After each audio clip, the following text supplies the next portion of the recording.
Kevin Olimpa a été sous contrat 10 ans avec les Girondins de Bordeaux. Le gardien de but de 29 ans est actuellement sans club.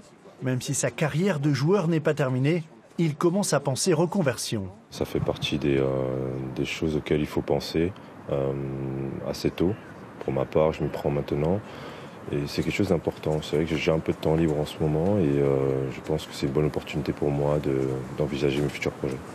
Le match 8 Atlantique comme future salle de classe, plutôt chic, mais le métier d'agent est entouré de fantasmes et d'idées reçues. Il est obligatoire d'être titulaire de ce fameux sésame pour pouvoir exercer en France.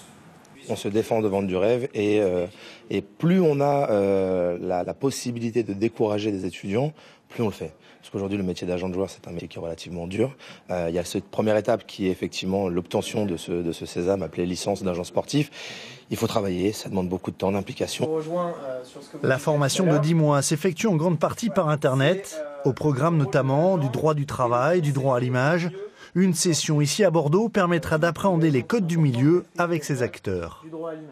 C'est une formation dans laquelle il y a énormément de professionnels qui interviennent, des experts juridiques, des avocats, des directeurs juridiques de clubs, de ligues, mais aussi des professionnels du monde du football. Ça peut être des agents, ça peut être des entraîneurs, ça peut être des anciens joueurs. Quelques chiffres. La formation coûte 5 000 €. La licence d'agent professionnel est délivrée par la Fédération française de foot. Le prix à payer pour jouer dans la cour des grands.